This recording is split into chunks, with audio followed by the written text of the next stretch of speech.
All right, Healing Family. Episode 3.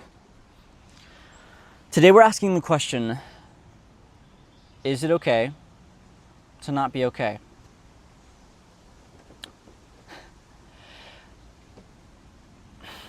I think this concept is so darn important to the mental health journey because it applies to every single negative experience that we've ever had in our lives. I think it's pretty darn essential for being able to experience genuine and true freedom and also healing in the emotional journey and the mental health journey, because this is genuinely, and I don't mean this as clickbait, but it is genuinely, I think, one of the biggest lies that we believe when it comes to mental health. Is it okay to not be okay? Or the lie that you have to be okay. It's one that's pushed by probably more than not religion, specifically Christianity, because it's very much a too blessed to be stressed mentality. I think that's another way to label it, if you want. I'm not blaming it all on a religion, but I'm saying it is more prominent in those areas. But in general, with mental health and the way that we carry ourselves, whether you are religious or not, I think it is a very universal lie that we kind of all buy into.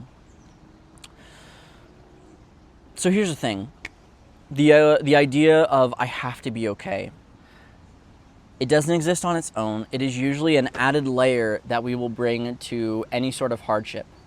Whether that is anxiety, whether that is depression, whether that is anger, sadness, any sort of thing that we would not classify as like okay, it falls into that category. Because what this does, and I'm honestly going to call it what it is, like, this idea is a distortion. It distorts the way that we see our ability to just exist as humans, and in that, it will not allow us to heal properly. Because, for example, and I'll use an example for myself. For me, I struggled a lot with anxiety. I still struggle with anxiety. And for me, anxiety usually starts with a catalyst of something like getting sick or disappointing someone, or my body breaking down like it did last year, like a bunch of things that will create the anxiety initially. But then there is that idea that, well, I have to be okay. And whether that reason is because I have to be okay to make sure I don't let people down. I have to be okay so I can be worth love, so I can be proud of myself. I have to be okay because if I'm not okay, that means I don't trust God. It means I'm not a good Christian. It means that I don't trust Him. Maybe I'm not even saved for all I know.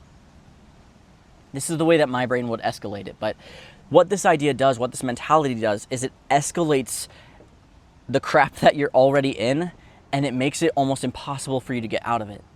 Because it works very much like an OCD distortion, where it is not, where you have your obsession, right? Maybe that's your anxiety. So let's say it's anxiety. You obsess about the anxiety, about how you cannot feel this way. And so as a compulsion, you do all of these things to make yourself feel better, right? You splash your face and you do the breathing exercises and all the things, and you don't feel it working. And that makes everything worse. It makes you more depressed. It makes you more anxious. That is how this mentality works. So I encourage you, as I'm trying to work on myself, I encourage you, ask the question, why? Why is it not okay to not be okay? Is it for any of those examples that I gave earlier? Is it because you have to be okay so you can be there for your family? So you can be there for your friends, for maybe your wife or your husband? Do you have to be okay so you can be helpful at your job? So you cannot disappoint anyone, you won't let anyone down? Do you have to be okay so you can be proud of yourself? So you can be worth love? All of those examples are the things that come to mind in my own experience. Those were the reasons I would give myself of why I had to be okay. A big one is, when I was still really in Christianity, was I have to be okay because if I'm not, that means I don't trust God. It means that I'm not a strong enough Christian. It means I'm not doing it right. It means, for all I know, might not even be saved. Because if how the Bible talks about, like, if you genuinely understand, if you understand God's love, then perfect love casts out all fear. Well, I'm still scared, so I don't get it. I guess I'm just doing it wrong. Like, all of these things that just continue to flood through your mind. And so I encourage you, ask yourself, why is it not okay to not be okay? Because here's the truth. In this life, we are not always going to be okay. And I know that sounds like, it sounds obvious. But here's the thing. Specifically with mental health, a lot of the concepts in mental health are so abstract that sometimes the things we believe, the things we think are genuine beliefs, it's hard to know when you genuinely believe it and you want to believe that you believe it. And I'll break down what I mean by that. So let's say, for a good example, self-love, right? The ability to love yourself. If someone asks you, like, hey, like, not as in a vain way, but like, hey, do you love yourself? Of course, our answer is always like, yes, yeah, of course I love myself. Of course I do. Well, what do we see when someone actually loves someone? Well, they listen to that person. They care for that person. They take care of that person. Do we do that for ourselves? Sure, you can say that you might love yourself, but do you listen to your body when it says, hey, I'm tapped out? Or do you push through? When your emotions feel spent, do you allow them to grieve? Do you allow them to flow naturally? Or do you try to suppress them and put them into a bottle and take care of them when you have more time in your schedule? I do the latter. All the freaking time. Even with this video, whenever it comes to recording these videos, I get really anxious because I want to say the right things and I want to do the right things, and I will freak out of trying to get it perfect. And so instead of allowing those emotions to flow, I'll usually suppress them. When it comes to anxiety, for a long time, I would splash the water on my face. I would do all of my exercises and all the things to calm myself down, and in the end of the day, they were just making it worse. But I realized once I allowed myself to let it flow, allow myself to actually be human, suddenly it didn't have as much of a grip on me.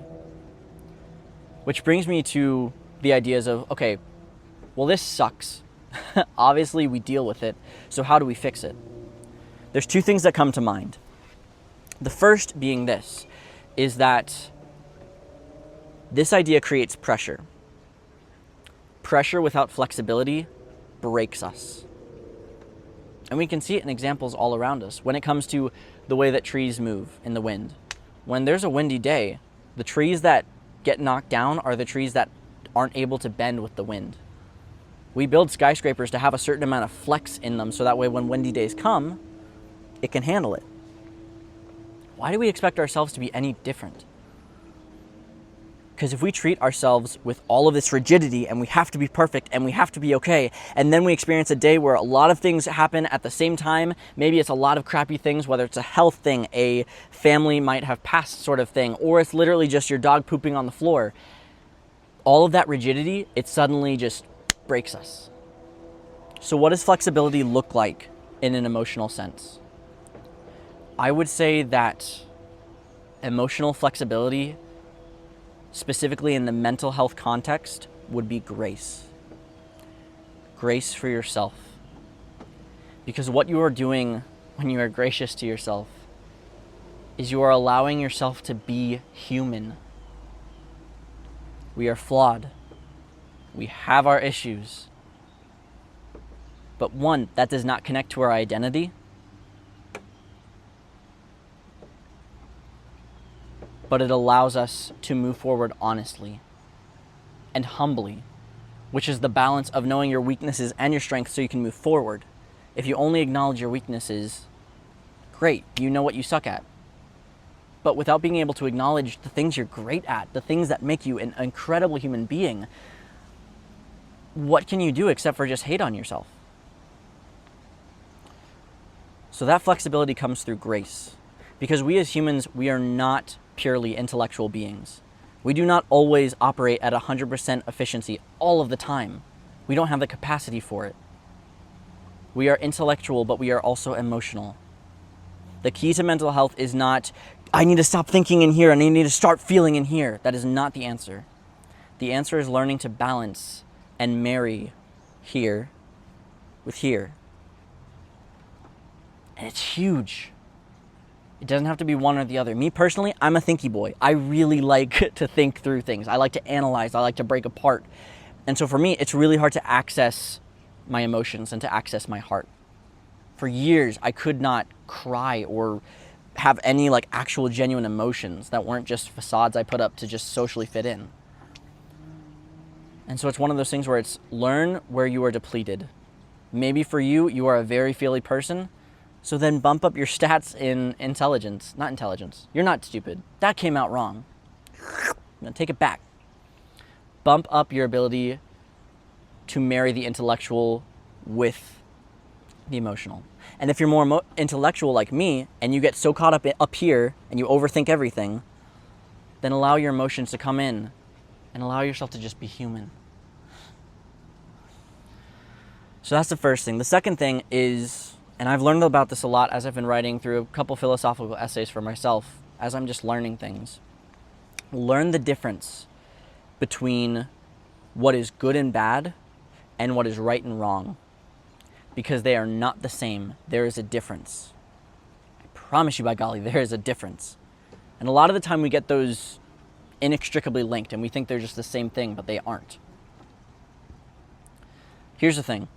When it comes to our emotions, there is no such thing as a wrong emotion. There are bad emotions. There are emotions that feel good and bad, but there are no emotions that are necessarily right and wrong. Emotions are neutral. They're like lights on a dashboard that basically let you know, hey, check engine. You're struggling right now, buddy. If you have anxiety that comes out of nowhere, maybe you have a really stressful lifestyle right now. Maybe you put a lot of pressure on yourself and your body's finally letting it catch up with you and saying, hey, let's chill. But when it comes to your emotions, there's no such thing as a wrong emotion. There are emotions that may feel bad, but that doesn't make them wrong. And so an example I would use here is like, let's say, and this is kind of drastic, but let's say like a family member passes. Now,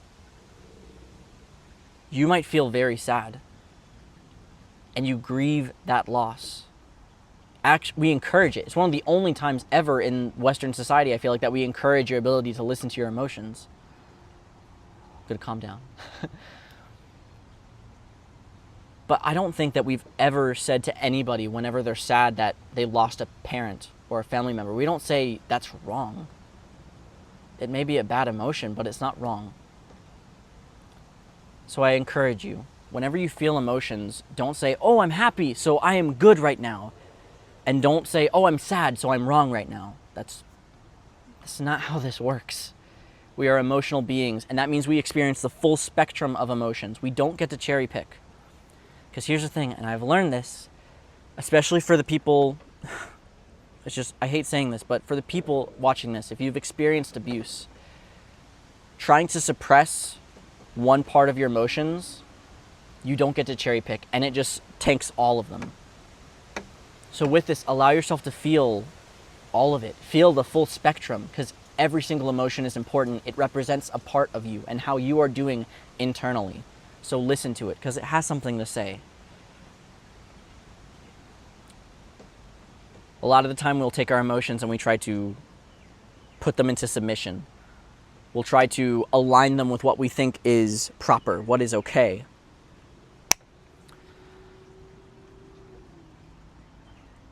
My biggest advice is, instead of trying to control it, just let go. When you feel anxious, allow yourself to feel anxious.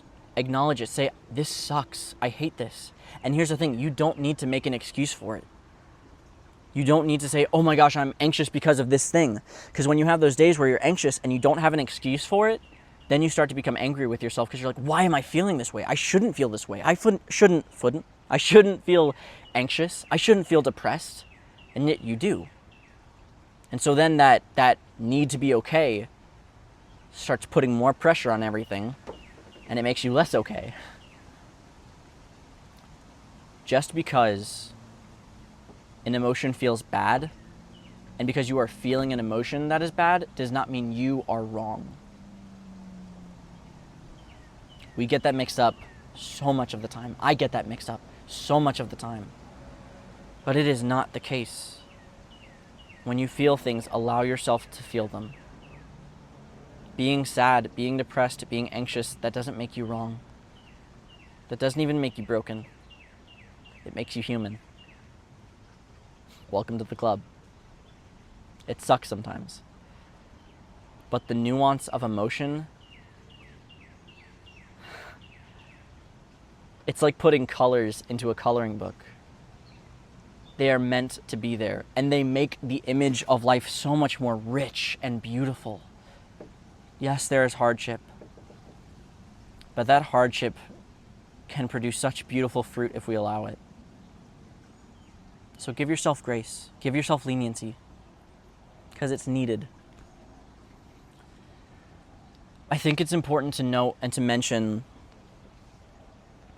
that a lot of the time, if we don't feel okay, if we feel anxious, if we feel depressed, I keep going to those things because those are the main areas that I've struggled with in my life, is primarily like OCD, anxiousness, depression. Like those are my trifecta of crud. Ooh, perfectionism. Almost forgot about that one. My quad, I'm not going to try it. I keep referencing those because that's what I know. That's my story. But whatever it is, whenever we run into issues like that, that is an emotional problem. And I find that a lot of the time we keep trying to address it with intellectual tools. We keep trying to address an emotional issue with a physical, intellectual healing tool of, okay, I just need to do this exercise. I need to splash some water on my face. I need to do these breathing exercises or listening to this calming music, and that will bring my levels down. But you are addressing an emotional wound with an intellectual tool. I find a lot of the time in the mental health journey, we have emotionally broken bones and we try to put on an intellectual cast without resetting the emotional bone first and addressing it at the level that it's at. A good example of this, again, going back to Christian practice and doctrine, is a lot of time for the Christian, you have your scripture verses. That is the infallible truth that you go back to. And when you're feeling anxious, you recite verses of anxiousness or that combat anxiousness. But here's the thing. If you don't allow yourself to get on an emotional level first, to just let that 5-year-old emotion know, hey, it's okay to feel the way that you're feeling right now, then the intellectual words are going to have absolutely no resonance.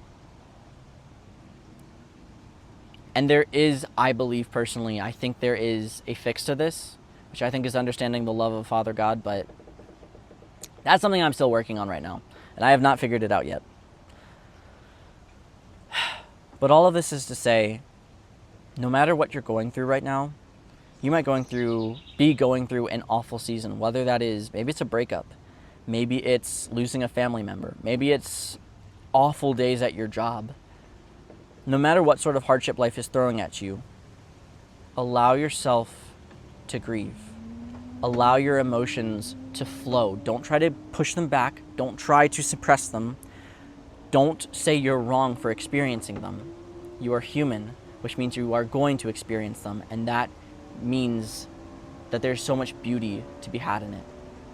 That was shoddy phrasing, but I think you understand what I'm trying to say. Again, at this point, I'm kind of rambling, so right now I'll just leave it. But with all of these questions, if you like the content I put out, please, I ask that you share it. Not the video. I don't have to be the messenger for any of these things, but the topics and the ideas and the questions. Because we've all been in a place where we felt like we had to be okay and we had to hold it together. And that tension and that pressure just made us worse off. So bring this up with your family members, with your friends. Ask them. Be open. Be honest. That is how we find healing. That is how we find community. There is no shame in weakness, but there's actually strength to be found in it. Now I'm rambling. So at this point, I will bid you all farewell. I hope you guys have an amazing morning, afternoon, or evening whenever you're watching this. And I look forward to hearing from you guys. If you have something to add, please add your story into the comment section. I want to hear what you guys think about the content. I also want to hear your experiences and how you have encountered this specific sort of thing, because I'm still learning a bunch of stuff and I only know what I know. So please give me your thoughts, give me your advice, give me all of it. Thank you. I really appreciate it. And I hope you guys have a legit day. I'll talk to you guys next time. Oh, this is the worst part. Standing.